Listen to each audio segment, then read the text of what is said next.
loud back. That's good, though. Yeah, okay, good. Well, hey, good morning, everyone. It's great to be here. And good morning to the online. Where's the camera? There. Okay, yeah. You know how I know this? Because when Pastor Spencer asked me to do this second week of the series, I thought, well, I got to join for the first week. So I was one of you who were watching online last week. So hello to Patty and Carol. How are you? Okay. So yeah, it's exciting to be here. I enjoy, coming over here, but also getting to hang out with my friend Spencer. I agree. We've known each other since back in the under 40 days. Since before we were old men like we are now. But I just want to say, this thing about stories, these short stories, these parables, when Jesus is telling these stories, it's kind of like just a little glimpse into a view of like this, maybe it's people, maybe it's real people, maybe it's theoretical people, kind of stories. You got to wonder if Jesus actually knew some of these. But I'll tell you, the people he was telling them to really were real people that he was with. Like they had stories, like their stories related to the stories he was telling. And just like that, today here, your stories matter to this story. My story matters to this story. And so I figured, since you guys don't know me at all, that I should start by just telling you a little bit of my story. And, part of it is, Spencer said, why don't you share a little bit about the missions work you do? And that's part of it is all tied into my story. Because, when I get introduced and people say, yeah, he works with a college ministry, you imagine that I am somehow like on a college campus working with college students. But I actually, I say I never even went to a real college, I went to Bible college, like Pastor Spencer did, and so, but like as far as like a real secular university, like my youngest daughter goes to University of Colorado at Boulder, she's a freshman, just a little bit, but but we do work with Chi Alpha, but that's not how everything started for us. We actually started in U.S. missions with Assemblies of God as missionary church planters. That's what we did. I started in pastoral ministry. And when I was a youth pastor for 10 years when I was younger. And then after that, I was an associate pastor at a church. And then I was telling Pastor Spencer, the church was like this. a lot of square footage in a school, and it's a lot to manage. So I know, kind of how things are around here. But then after that, I went and I planted a church in the Boulder area. And we pastored that church for 9 years. But part of it was we just realized that we really loved helping start new churches. It was like something we really wanted to be a part of, and over, probably the last 10 years, we've been a part of or helped in some way, started close to 50 churches throughout the United States, so that was like kind of our big missions focus. And this picture that you see here, with us, and, it's like, anybody got one of those missionary prayer cards, Yeah, like this one's mine. This one's my missionary prayer card, It's just a picture of it. And I'll introduce you to my family because they're all right. Oh, wait, no, none of them are here. Okay, so the pretty lady there, that's my co-laborer, my partner in ministry. Apparently funnier than me, according to Spencer. I find that hard to believe. But that's Lisa, and she isn't with me here today because she's at a different church, and we both speak at different churches and stuff, and sometimes we'll be together. And she had actually said she was going to come here, and then she bailed on me. So anyway, but that's Lisa. And then those are our three kids. Now, my son there on the left, Josiah, he's in his senior year at North Central University, where Pastor Spencer went. That's like his alma mater, like we got to like all this, right? And then my middle daughter, the brown-haired one, my son calls them the brown one and the blonde one, like because our daughters look like they could be twins, right? So she is a junior at Evangel in Missouri. Don't ask me why she wanted to go to Missouri, but she did, And then my youngest, I mentioned already, is a freshman at Boulder. So when I show this picture, it's kind of like deceiving, right? Like it's a slice into our story, because they look too young to be in college, right? Well, this is a more modern picture here, the next one. And, so yeah, they've grown up. And and that's Penelope, our dog. I forgot to introduce her. But, that's the thing about stories. They evolve and they change. And the thing is, like, when I spent all the years pastoring and youth pastoring, and now as I go and speak various places, sometimes like my past is disconnected from who I am now. And it is, for a lot of us as believers, like our past is disconnected from who we are and who we're becoming, like, and I guess in some ways when you're in Jesus, that is the way it should be. There should be this part of you that becomes renewed. Now I understand that, like for my kids who grow up going to church, it's not like this big separation, but they all had to make a decision for themselves. I mean, I like to say God doesn't have grandchildren. I mean, it's like we all have to choose to be sons and daughters of God, right? Am I wrong on that? Okay, I got an amen over here. All right, so you guys are next. So yeah, all of us have to make this point in our lives where we just decide to follow Jesus, and I think that's why it's so important to work in children's ministry. It's so important to work in youth ministry, so important to work in college ministry, because although, some of us do make decisions later in life, the large majority of people are making that decision and choosing to follow Jesus for their life when they're children and youth and in college. Like that's the age where, I don't know the stats. I mean, most of the stats are made up on the spot. So 97% of people, no. But that's where a large majority of people are making a decision for Christ, Well, I'll tell you, my past, I didn't grow up going to church. I like to say I was kidnapped into the kingdom of God. And no, like literally. When I was 15 years old, I grew up in the San Francisco Bay Area. Some people asked where I was from. I don't live there now, but that's where I grew up, San Francisco Bay Area. And being a kid in the 80s and 90s, I was born in the 70s, don't tell anyone, but 80s and 90s. I mean, we were right in the middle of war on drugs, and the gangs were just invented, and that sort of thing. And so, growing up just outside of Oakland, when I say there was this part of like that area where you didn't like choose to just like go into a gang or something. It really mattered what neighborhood you lived in, And so when I was 15 years old, I just was a product of the environment that I grew up in, And so being a part of that thing, 15 years old, I'd been expelled from high school, expelled from continuation school.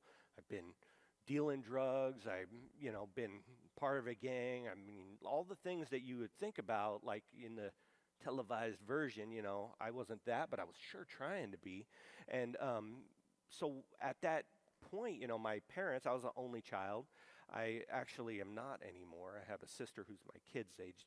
Long story, I'll tell you at the picnic. But anyway, my parents were just kind of at a loss for this kid. And, my mom, she had me young and, didn't really, by the time I got to be teenager, it was like almost like I was a lost cause. And I feel like a lot of people would have just given up, but she just started going to this like tough love seminar that the city would put on for parents of, I was called incorrigible, which just means like bad.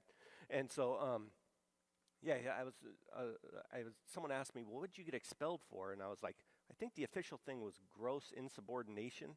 Like, that doesn't sound like anything you do at high school, But anyway, so I was, in that spot. She started going this thing, and someone came through and started talking about this teen program. And, if anyone's ever heard of a teen challenge or a victory outreach, the guy came in talking from one of those type of places, and he said, yeah, we help teenagers. And, Teen Challenge, Victory Outreach, my wife is actually on the board of the Teen Challenge of the Rockies now. And, we're big supporters of them. But one of the things that changed over time since when it was started by my Uncle Dave Wilkinson, he's not really my uncle. We don't even have the same last name, but it's close, so I like to just claim him. But, since when it started, the thing that's changed now is really they don't work with teenagers. I mean, it's, you got to be over 18 to go into these things and government regulations, et cetera, et cetera. And so anyway, this program had started and specifically on teens, and there was these like, boot camps where they take teens in and do these things. I say it was kind of like a mix between all that, but all I got to say is one night I came home, 2 o'clock in the morning, and, I was out running with drinking and getting high and all this stuff, and came back to my house, and we had all these plans of this and that. I had 2 buddies outside waiting for me. I was just going to pick up some things. When I walk in the door of my house, 2 guys with these teen reach hats on, they grabbed me, one on each side of my arm, And they start marching me out the door. And I was like, I didn't know if it was a home invasion or, what was going on. And they're like, come with me, and they start walking me away. And, like, if you grow up in these type of places, you realize, like, you just don't go with anyone, okay? Like, someone grabs you and says, come with me. I didn't see a badge, even if I did, so they start walking me out towards the car, and I see my two buddies waiting over there. And so I was like, all right, I'm going to wait till I get a little bit closer to my buddies because, it's two of them, three of us, okay? So we wait, get closer. And then right as I get, within striking distance of them, I take one guy and like throw him off of my arm, and he kind of goes tumbling down the side of the thing that was right there. And then I go to throw the other guy off, but he's got like this vice grip on my arm, Next thing you know, I'm down on my face, my arm's behind my back. And I'm like, every profanity you could imagine is coming out of my mouth. And he leans down at me and he goes, don't cuss at me, bro. I'm like, I don't even know what that means, don't cuss at me. Like, everyone cusses, swears. I mean, I'd been cussed out full F-bombs and everything by, like, my school teachers and principal, Again, I was incorrigible. But anyway, so, yeah, I mean, I didn't know what don't cuss at me even meant. That's when I knew something was weird, And I kind of like pause, and I look up, and I see my two buddies, because one guy had went tumbling down the hill. I don't even know where he was. So there's only one guy left. He's on my back. He's got me for sure. But I got two buddies right here. My two friends just run away. I mean, those are some friends right there, Stick closer than a brother, Anyway, so they take off, and all of a sudden 2 more guys appear. The other guy gets up, so now it's 4-on-1. I get, of course, just at that point, I'm like, hey, anything you guys want. No swear words for sure. Anybody got a joint? So, no, they didn't. Anyway, so we get in the back of the car, and they take me to this program. And I was there for, in this program at this point now, like for 2 weeks. And I was just plotting my escape. I was looking for loopholes and windows and I had plans to run away at night, and they ended up taking me to this youth convention. It was like a Assemblies of God youth convention, and it was in Arizona, and we show up at this church, and I'd been listening to them talk about God and their prayers, and they were, a lot of them were Latino, so they would pray in weird languages and stuff like that. Like tongues, I guess, but I didn't know, Spanish, tongues, it was like all mixture to me. And so I go to this youth convention. It's a church. It's, it's kind of shaped like this. I mean, it might be a little bit bigger. It's called Phoenix First Assembly, but anyway, it was like this, and I'm sitting in one of these pews right over here, and they were doing this thing that was brand new back then. It was 1994, So they call it illustrated sermon.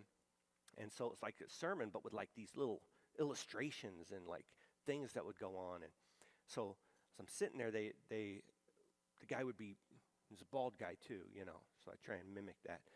He's up there talking about God and about like a plan for our lives, and but they had these big stacks of bricks, so I guess it was a mix between, Master's Commission and Power Team. I don't know, they were just putting everything together, no stop, holding no stops. Anyway, so there was these big stacks of bricks, and then there was this character, this guy, this big Samoan guy.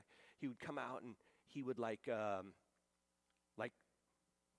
smoke weed for the first time, or like shoot a shotgun, like representations of what they were doing, like the gangs or the drugs or sex or whatever the things were that they were all like buried in, which of course I was buried in as well, But so when they get to the thing and he does this, this guy would come out who was the devil.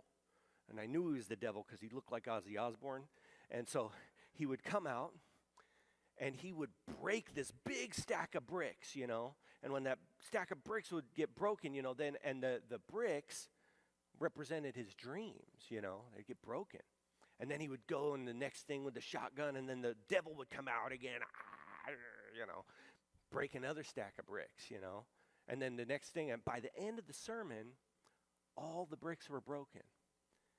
And then the speaker, the pastor, whoever's talking, came up and was like, hey, Jesus wants you to take these broken pieces and give your life to him. And all of a sudden, all these teenagers, hundreds, maybe 1,000 were there, I don't know, start coming up to the front and giving their life to Jesus. And you know what I did? Didn't go. You guys were like, I know, wait, what? No, I stayed sitting right over here. And I looked up there, and the thing is, it connected with me. It clicked, I realized it, that there I was, 15 years old, and my highest aspiration was just to get high every day. Like if I could somehow deal enough to get my own supply going, like that was really my goal. And I realized, like when I was a kid, I had other goals. I mean, you ask a kid, hey, what do you want to be when you grow up? It's like I asked this one kid, hey, what do you want to be when you grow up? He goes, an astronaut, a race car driver, president of the United States. And I was like, oh, you want to be one of those? He goes, no, I want to be all of those. Okay, president, astronaut, race car driver. But when we're kids, we have these ideas for goals in our life. And honestly, I wasn't like mine weren't that big. But like I thought I might like do something with my life. I might like have a family someday. And I realized sitting there at 15 years old, I had no hope of any of that. I wasn't even sure I'd live till I was 18. I mean, no joke, the kids that I grew up with, I mean, some of them are still around, but I had one get shot on the street, Mission Boulevard in California. He's dead. Another guy spent years in San Quentin. And I'm just like, man. So I'm sitting there in that pew, and I'm looking up at like my broken rubble life, thinking, this connects with me. I want this. I want forgiveness. I want a second chance. I want another opportunity to reset. And I mean, let's face it, now that I'm older, I understand this, but like 15 really wasn't that old. I had a whole life ahead of me, But I felt like, man, I've still got a little bit left. I need to just, go for it. I need to do that. But you know what? I looked down at all that broken rubble, and I was like, that's my life. And you know why I didn't go up to the front? Because I thought, I got nothing to give. I got nothing to give. There is no part of me that's even worthy to be forgiven, to have a second chance, to do anything with my life. And I thought, man, that would have been nice if that could be me. And sometimes that does hold us back. We don't feel like we're worthy of the forgiveness of God. And the program director in that, luckily it was a, Latino youth convention, which means altar time is like 7 hours long, So we had a lot of time to reflect while I'm sitting there back there, just kind of like looking through the hymnal. And program director came up and he put his arm around me and he goes, hey, Zach, I think you should go up there. And it was just something like I needed permission to be allowed to be forgiven. And I remember I walked up and I had my fist all balled up because I was so angry at the devil. Not the actual devil. I mean, the guy who played the devil. Like, I wanted to punch him, If I'd have seen him in the parking lot, Ozzy Osbourne-looking guy, Like, no, I was so mad at the devil, what he had done to my life. And I went up to the front, and I balled up my fist because I was so mad at all this broken rubble that was my life. And I knelt down at that altar, and my prayer was just this. I was like, God, if you'll have me, I'll give you my life. I mean, there's really nothing left, but I'll give it to you. And it's amazing how God has a way of giving you your dreams back and so much more. And, here I sit almost, it's going to be 30 years later almost, when I think about all I was forgiven from, But now I've had a whole life that I've lived, that's different. And not only did God give me things to do that were meaningful and purposeful, but my family, who I was just telling someone in the foyer, I was like, I'm done now. I'm done parenting. It's over. They're all out.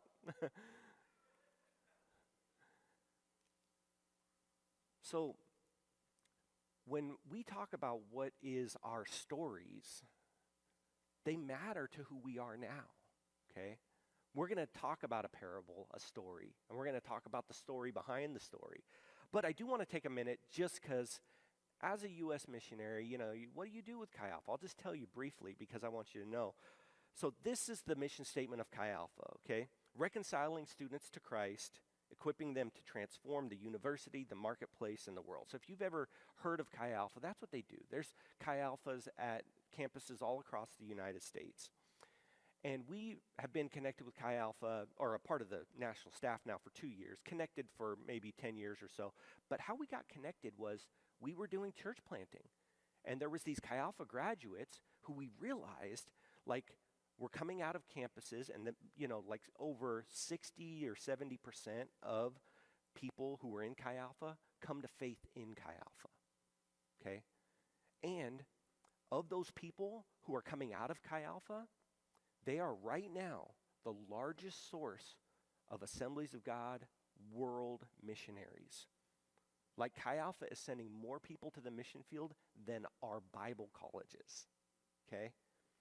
And in many districts, they're also the number one source of credentialed ministers, okay?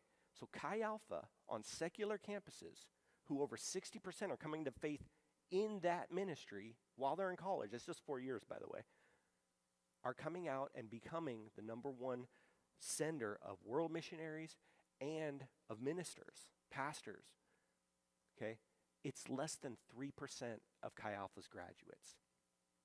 And I'm like, where are the other 97% going? Because the reality is they're not all getting connected with churches. They're trying. Churches want them, but there's just somehow this handoff missing. And so I thought where they're really going is into the marketplace, into the workforce. They're getting the jobs that they got their degrees for and going into that place, and sometimes staying connected with churches. But remember, they're still new believers. They're still only 3 or 4 years old, but it's intense discipleship during that time.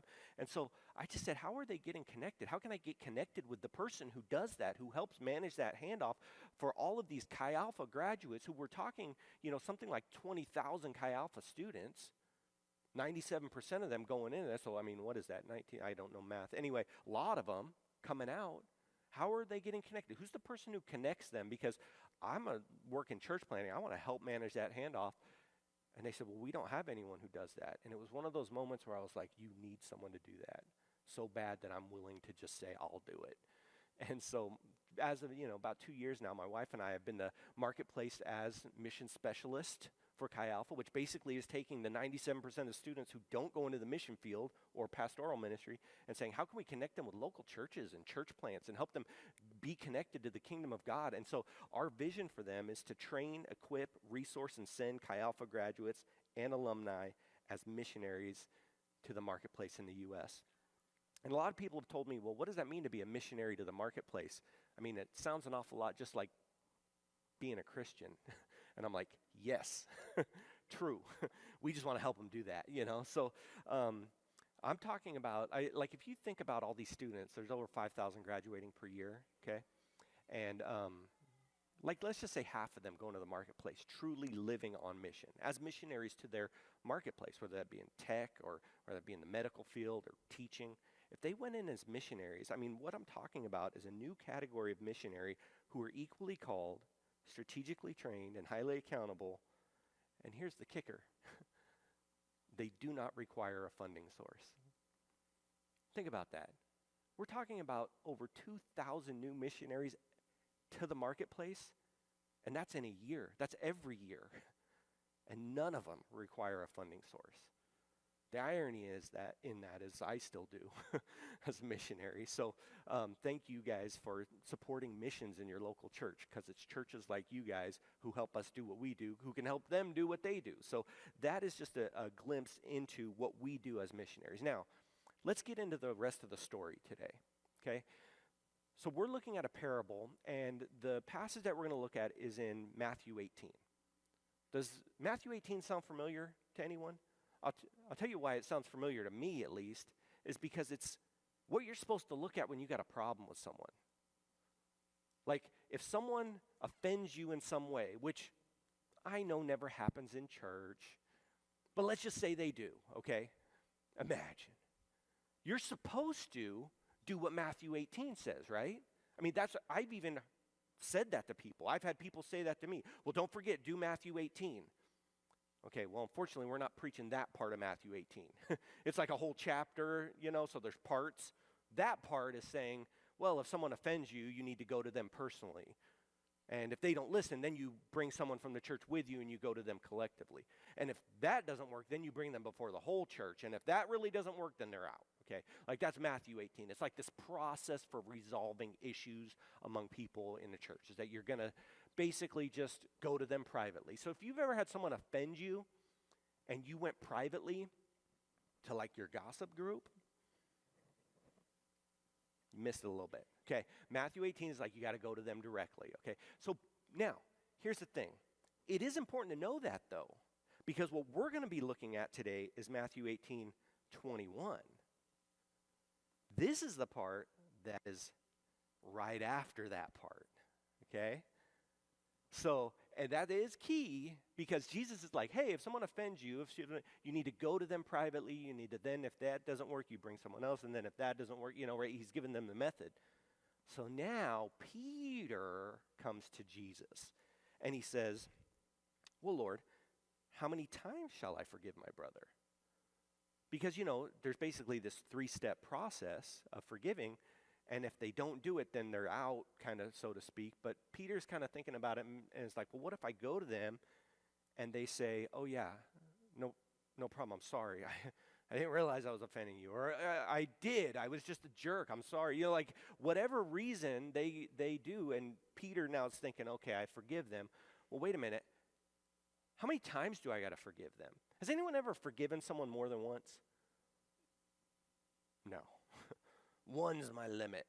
No, and Peter actually gets a little bit of a kind of a bum rap throughout the Gospels. He's always the one, and you know why I think Peter is always the one who's like the idiot in like all the stories?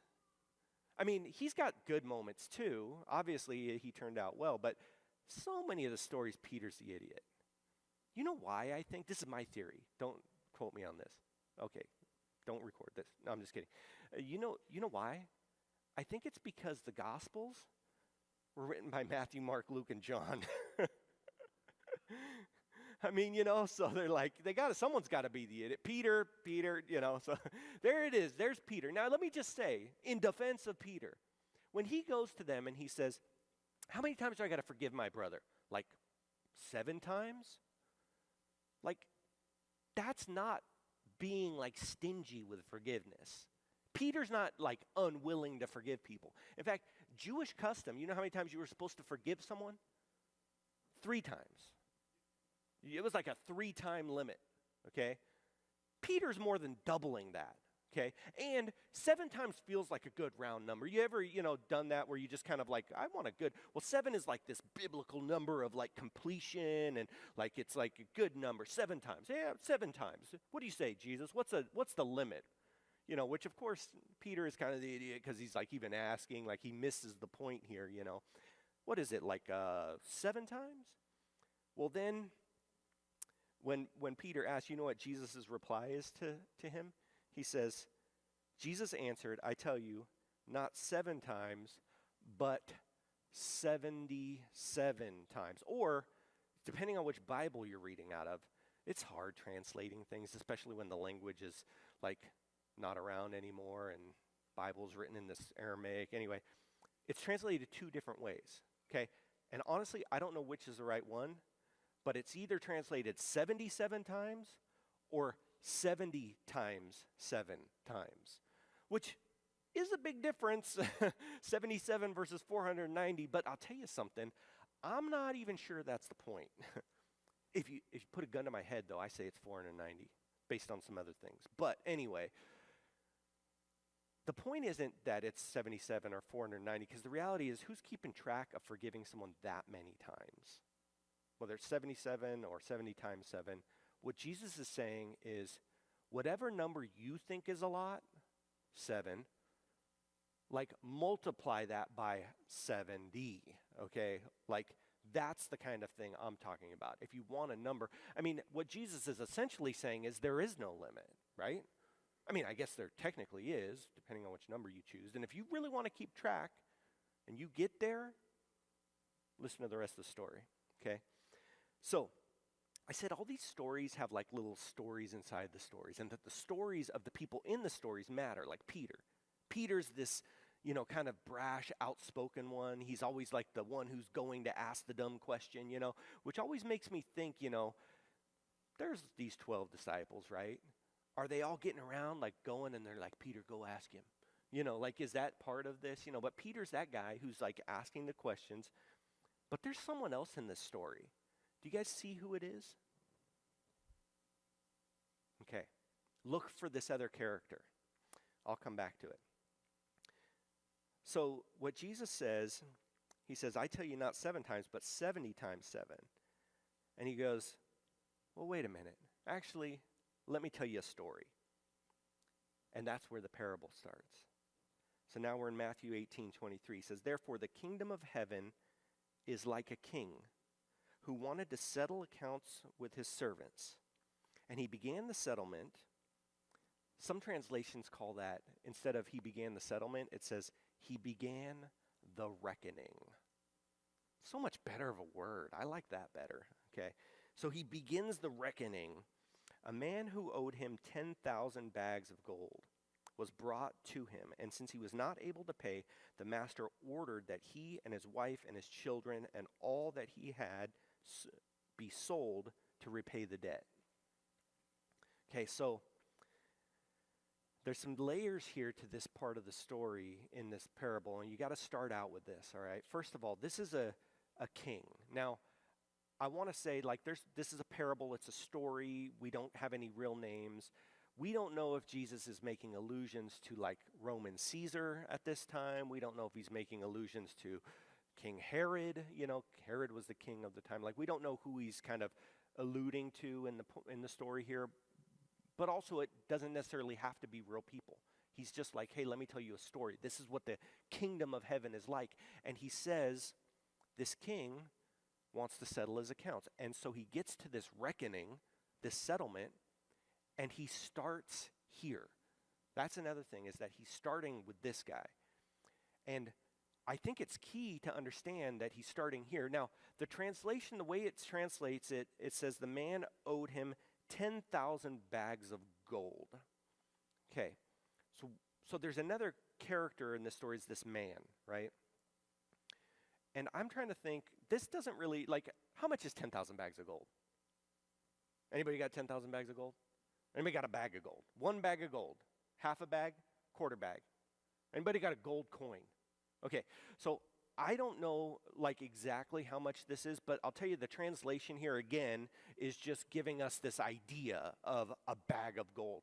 The real word that's used here is called a talent, okay? And you might recognize that word from other parables, as in the parable of the talents, different parable, okay? But a talent was a unit of measurement, okay, of money, monetary goods. That's what it was used for. You could use it for other things, but they would usually say it like a talent of wheat or something like that. But a talent is a measurement point, okay? And the idea, and usually it was either gold or silver that is being measured here, okay? So this could have been a talent of silver or a talent of gold, depending on the context, and we don't necessarily know. But just assuming, I guess the NIV does here, that it's a talent of gold, okay? I mean, it's basically 80 kilograms, I forget the exact amount, but of gold, or kind of a person's weight in gold is another way that they've measured it. It's a lot of gold, okay? A lot of gold is 1 talent, okay? So now let's just put this picture up. So when we're imagining this story, this is a guy who owes the king a talent of gold, which by modern day standards of what 1 talent of gold, I don't know the spot price of gold, I've never really been into that, but I know gold, a gold coin, Krugerrand, is several $1,000s, okay? 20,000 or something, 10,000. Quote me if I'm wrong. Don't quote me, whatever. Anyway, but a bar of gold like this, 1 bar, is a tremendous amount of money. A talent of gold in today's money system is over $1 million worth of gold for them. Like for them back then, 1 talent.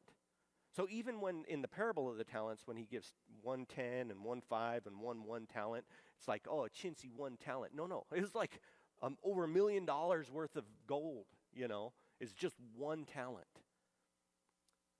In the story, Jesus says that a man owed the king 10,000 talents. Like $10,000 million. That's not even a real way of saying numbers, is it? Like we're getting into numbers that are beyond billions, okay, is what this person owes. In fact, this is just historical, so you don't think I'm just like making stuff up for like, dramatic effect. This is history. Marcus Licinius Crassus, okay, like this is a contemporary of Augustus Caesar and that sort of thing. Marcus Licinius Crassus was thought to have been the wealthiest individual in the Roman times, or in the Roman world. He's like the Bill Gates, or Warren Buffett of Rome, okay?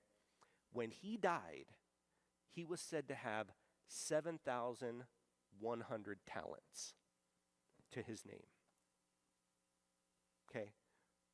So keep that in context of how much does the guy owe the king? 10,000 talents. He owes the king more than the richest person in all of Rome has. Okay, it's important to understand the context of when this guy owes the king this much, it's not just more than he can pay. It's more than any man can pay. It's more than any human can pay. It's more money, like theoretically, than there is on earth at the time, okay? Like this isn't just an arbitrary amount of money. It's almost like today if Jesus were telling us, so this man owed a king $1 zillion. Like, what's even a zillion, Like, how much money is that in dollars? This is a tremendous, tremendous amount of money. It's more money than is even possible to pay. And later, and earlier even, when he says the kingdom of God is like this, we got to remember that what he's saying is the kingdom of God is like getting something that's worth more than anything you could ever imagine. That the value of the forgiveness that is he's asking for here, because that's what it said. He said he is going to throw his wife, his children, and him and be sold to repay the debt. He could never repay the debt. And even though there was debtor's prison and jail that he could go to, the debt could never, ever, ever, ever be repaid. And he says, and the servant fell on his knees before him, and he says, be patient with me, and he begged. I will pay back everything. Okay, this servant, first of all, the idea that we call it a servant, we picture someone with like ragged clothes or something, like we picture like one of the old, like from Spartacus type of like servants, with like the, oh, my sleeves are poking out of my shirt. I told Spencer that was going to happen. Sorry. Anyway, like we picture someone with like ragged clothes and like alms for the blind. Don't picture that. Okay, I almost think I'm not a translator, but I feel like it almost would be better to say the king was settling accounts, so he called one of his subjects. Like that might be a better way of translating it, king to subject, because this isn't like someone who was poor. This person owed him $1 zillion.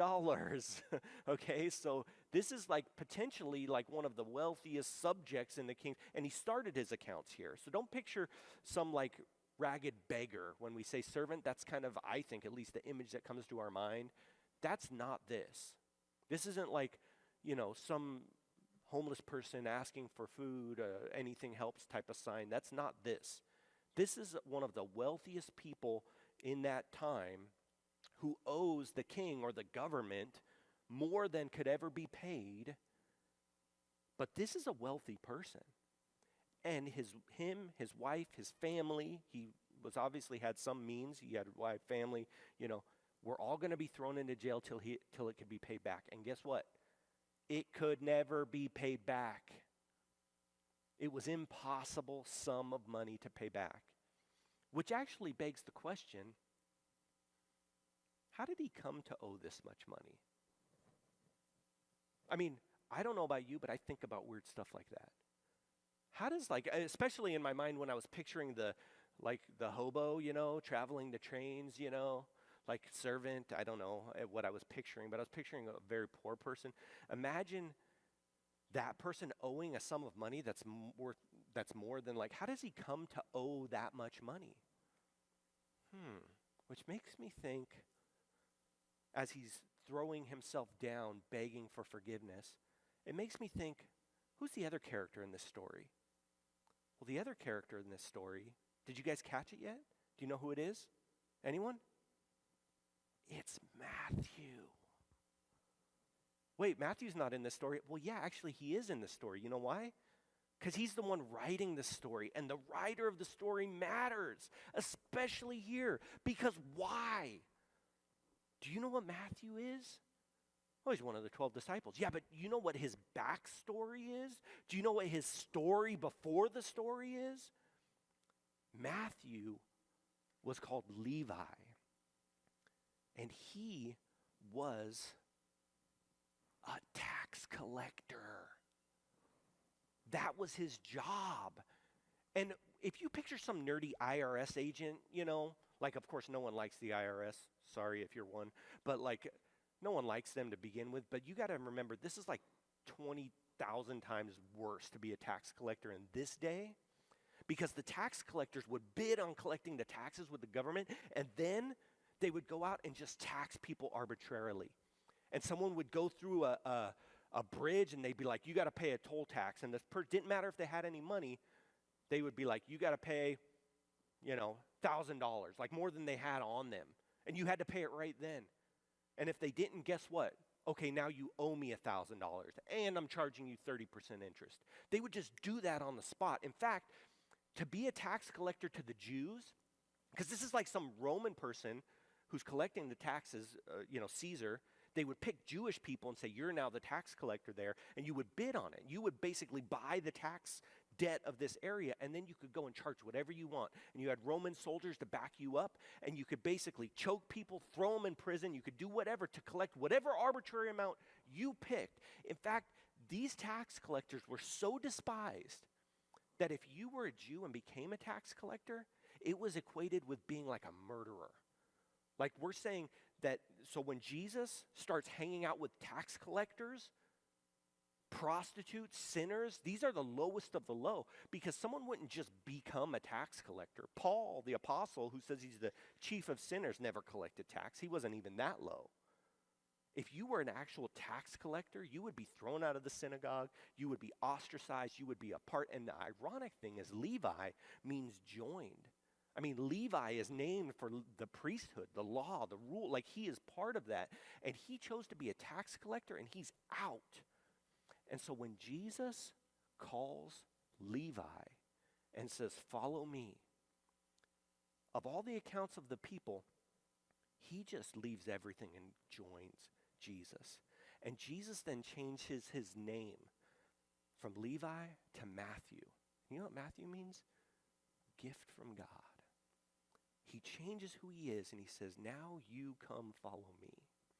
And so when Matthew is telling us this story of this person who owes $1 zillion, the only type of person who could owe the government that much money, think about it. What kind of person is that? I mean, it clicked to me, and I'm not saying this is authoritative, but I thought, man, that's probably a tax collector. That's probably the kind of person who can owe that kind of money to that type of agency. And to owe that much, to get in arrears, to basically collect tax from all these people and then somehow owe the government this 10,000 talents and have no means to pay, and now you're ostracized for your community, and then you're going to get thrown in jail, and then to have someone say you can be forgiven. That's how Matthew is writing this story. And if that were the end of the story, honestly, that would be enough. But there's just one more piece. It says, that he canceled the debt and the man let him go. And it says that then the man walked out and that servant went out. He found, and some translations say he immediately found. And I don't know what it's like to owe that sum of money, but you got to imagine that there's so much pressure that he finally gets forgiven and he walks out. But he's probably thinking, I need to get some money. I need to pay at least some of this back or something. And even us as forgiven people feel some obligation to somehow pay God back. Like, do you ever feel that? I feel that sometimes. I feel like, man, God forgave me so much. I need to do something for him. And he immediately runs out, and I think we do this in our error sometimes. He runs out and just starts choking this guy, saying, hey, you owe me $100. It's not $100, but he owes him like 100 bags of silver, like a comparatively minute amount of money. And maybe it was true. Maybe it was like that guy had crossed the bridge and he charged him 1,000 and 30% interest. Now you owe me all this money, And he starts choking him. And the guy's like, I don't have any money. And he does the same thing that the first guy does, begs for forgiveness. But this is the difference. It says, but he refused. Instead, he went off and had the man thrown in prison for a debt. See, sometimes for us, even as forgiven people, we feel obligated to execute the justice of God.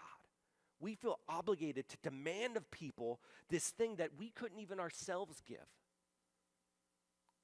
And so he throws the guy in jail, and then this is where Jesus ends the story. He says, you wicked servant, I canceled all that debt of yours because you begged me. Shouldn't you have had mercy on your fellow servants just as I had on you? In anger, his master handed him over to the jailers to be tortured until he could pay back all he owed. The first guy now. He says, this is how my heavenly Father will treat each of you unless you forgive your brother or sister from your heart. And I'll tell you something, I can't even imagine how this guy who owes $1 zillion could walk out and start choking someone for 100 gold coins or silver coins. I can't even imagine how he would do that. We sit here today on our sitting back and going, idiot, what's wrong with him? Of course, Jesus, throw him out, torture him. He's dumb.